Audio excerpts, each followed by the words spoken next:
Assalamualaikum warahmatullahi wabarakatuh. Innal hamdalillah wassalatu wassalamu ala Rasulillah Sayyidina Muhammad ibni Abdillah wa ala alihi wa sahbihi wa mawalah amma ba'du. Teman-teman yang semoga dirahmati Allah, dimuliakan dunia dan di akhirat.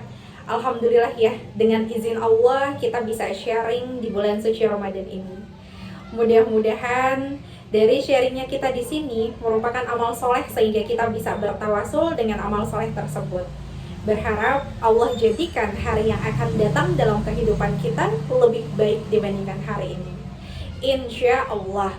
Amin. Allah. Bulan suci Ramadan ini teman-teman, pasti kalian tuh udah sering banget dengar zakat. Tapi biasanya kalau di bulan suci Ramadan ini ya teman-teman pasti taunya zakatnya zakat fitrah. Betul gak? Sementara itu, kalau penerima zakat mal adalah orang-orang tertentu dalam 8 golongan mustahik.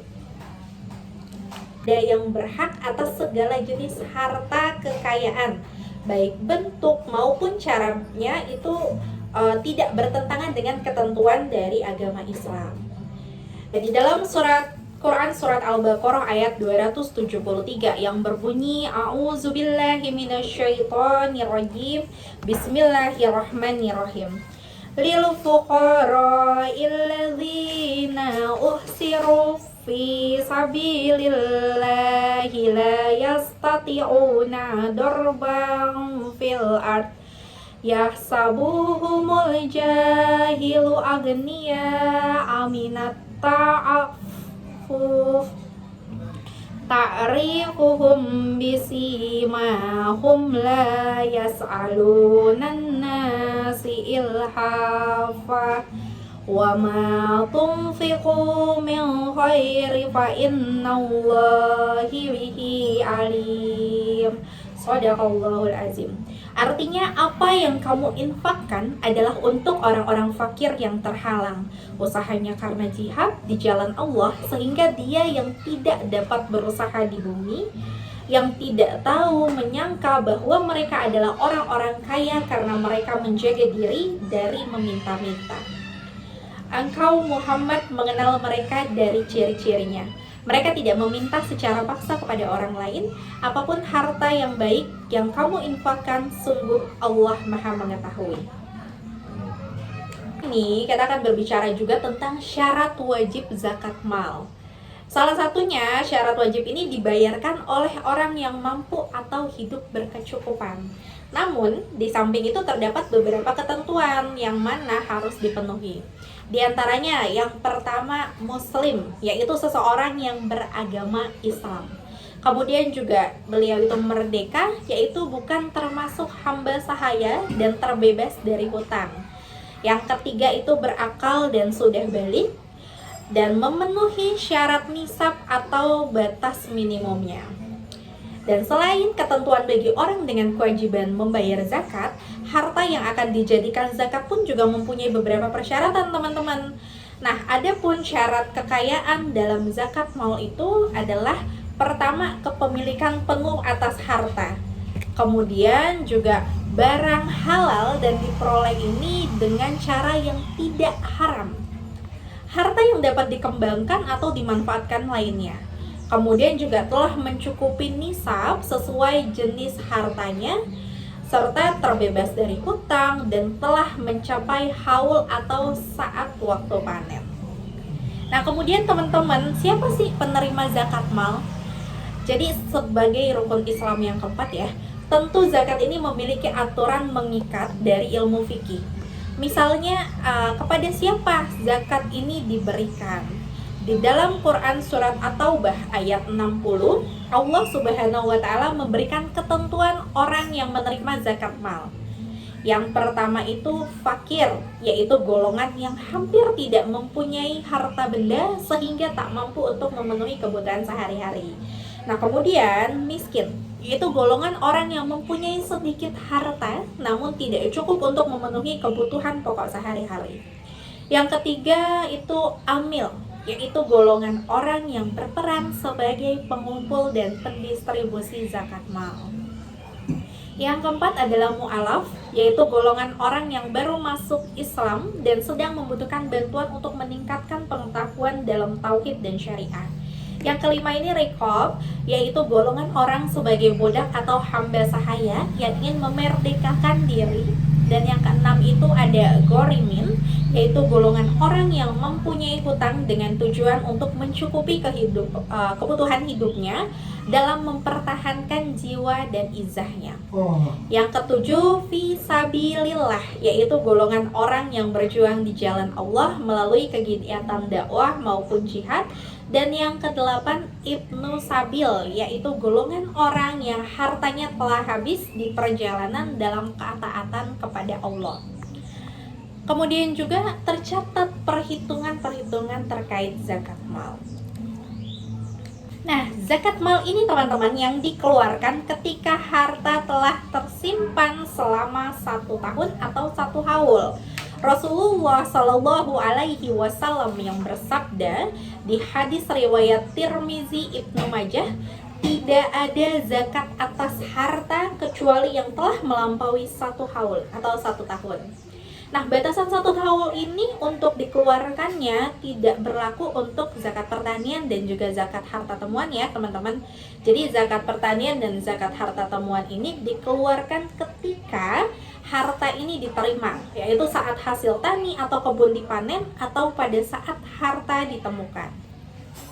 Kemudian berikutnya ada hadis perintah dari zakat mal.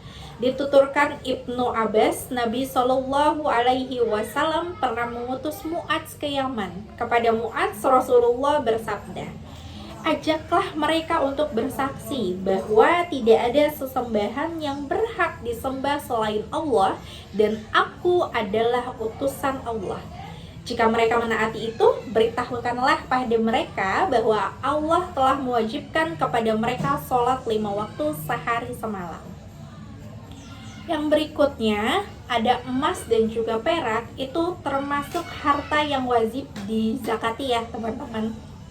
Dimana Allah berfirman, dan orang-orang yang menyimpan emas dan perak tidak menafkahkannya pada jalan Allah, maka beritahukanlah kepada mereka bahwa mereka akan mendapat siksa yang pedih. Ini tercatat di dalam Quran surat At-Taubah ayat 34-35. Dan dari Abu Hurairah, Rasulullah Shallallahu Alaihi Wasallam bersabda, siapa saja yang memiliki emas atau perak tapi tidak mengeluarkan zakatnya, melainkan pada hari kiamat nanti akan disepuh untuknya lempengan dari api neraka, lalu dipanaskan dalam api neraka jahanam, lalu disetrika dahinya, rusuknya, dan punggungnya dengan lempengan tersebut. Setiap kali dingin akan disepuh lagi dan disetrikakan kembali kepadanya pada hari yang ukurannya sama dengan 50.000 tahun. Kemudian melihat tempat kembalinya apakah ke surga atau ke neraka. Nauzubillahi min zalik ya teman-teman, jangan sampai kita ada di dalam bagian-bagian orang tersebut. Mudah-mudahan ya teman-teman, harta yang kita miliki saat ini kita bisa berbagi lagi kepada yang membutuhkan. Jadi jangan pelit-pelit ya teman-teman ya, harus bisa berbagi. Allah berfirman, A'udzubillahi minasyaitonirrajim, Bismillahirrahmanirrahim. Ya ayyuhalladzina amanu anfiqu min thayyibati ma kasabtum wa mimma akhrajna lakum minal ard wa la tayammamul khabitha minhu tunfiquna walastum bi'akhidhihi illa an tughmidu fi wa'lamu annallaha ghairi hamid. Artinya, wahai orang-orang yang beriman, infaklah sebagian dari hasil usahamu yang baik-baik dan sebagian dari apa yang kami keluarkan dari bumi untukmu. Janganlah kamu memilih yang buruk untuk kamu keluarkan, padahal kamu sendiri tidak mau mengambilnya, melainkan dengan memicingkan mata enggan terhadapnya, dan ketahuilah bahwa Allah Maha Kaya, Maha Terpuji. Masya Allah. Dan zakat pertanian dikeluarkan jika hasil panen telah mencapai nisab. Nisab zakat pertanian ini adalah 5 wasak sebagaimana hadis Rasulullah Shallallahu Alaihi Wasallam di dalam hadis riwayat muttafaqun alaihi, tidak ada zakat bagi tanaman di bawah 5 wasak. Nah, Rasulullah juga mengajarkan besaran zakat yang harus dikeluarkan sesuai dengan cara pengolahan pertanian atau perkebunan. Pada yang disirami oleh sungai dan hujan, maka 1/10, dan yang disirami dengan pengairan irigasi, maka 1/20. Hadis riwayat Muslim. Dari Abu Burdah menuturkan bahwa Abu Musa al-Asy'ari dan Mu'az bin Jabal pernah diutus ke Yaman untuk mengajarkan Islam. Nabi Shallallahu Alaihi Wasallam memerintahkan agar mereka tidak mengambil zakat pertanian dan 4 jenis tanaman, yaitu hintah, syair, kurma, dan zabib. Kemudian dari zakat binatang ternak, Rasulullah bersabda, dan dalam zakat kambing yang digembalakan di luar, kalau sampai 40 ekor sampai 120 ekor. Hadis riwayat Bukhari. Dan yang terakhir ini hadis dari zakat harta temuan ya teman-teman. Jadi Rasulullah Shallallahu Alaihi Wasallam bersabda, dalam harta temuan juga terdapat 1/5 zakatnya. Hadis riwayat muttafaqun alaihi. Itu 6 macam harta yang wajib dikeluarkan. Ada binatang ternak, ada emas dan perak, kemudian hasil pertanian, harta perniagaan atau harta dagangan, harta yang terkubur, dan juga hasil tambang. Nah, perhitungannya kalau binatang ternak itu artinya jika hasil peternakannya 40-120 ekor, maka zakat yang harus dikeluarkan setara dengan 1 ekor kambing yang berumur 1 tahun setiap tahunnya. Dan setiap bertambah 100 ekor, maka zakatnya akan bertambah 1 ekor lagi, seperti itu. Nah, kalau emas dan juga perak, kalau emas ini senilai 85 kg, maka 2,5% setiap tahunnya, sedangkan perak 642 gram, maka 2,5% setiap tahunnya harus dikeluarkan untuk zakat. Dan hasil pertanian ini juga wajib diberikan 1/10 ya untuk zakatnya. Dan harta perniagaan pun sendiri itu sama, yang mana nilainya sudah mencapai 1 nisab ya, seperti itu. Dan harta yang terkubur ini biasanya diistilahkan dengan harta karun, yaitu harta orang-orang terdahulu yang tertimbun tanah dan ditemukan oleh seseorang, maka harta itu wajib dizakati. Serta kalau hasil tambang itu tempat-tempat yang diciptakan oleh Allah dan mengandung emas atau perak, wajib untuk dizakati ketika sudah mencapai 1 nishab. Dan nilai yang harus dikeluarkan ada 1/4 dari total 1 nishab. Rahmati Allah, alhamdulillahirabbil alamin, kita telah sampai di penutup acara, dimana ya ada sedikit pantun nih ya. Jalan-jalan ke kota Mekah ingin sembah yang berlama-lama. Semoga kultum dan sharing ini membawa berkah, membawa rahmat untuk kita bersama. Amin, amin, amin ya. Ayo, bismillahirrahmanirrahim, doa penutup majelis ya. Subhanaka Allahumma wa bihamdika asyhadu an la ilaha illa anta astaghfiruka wa atubu ilaik. Wassalamualaikum warahmatullahi wabarakatuh.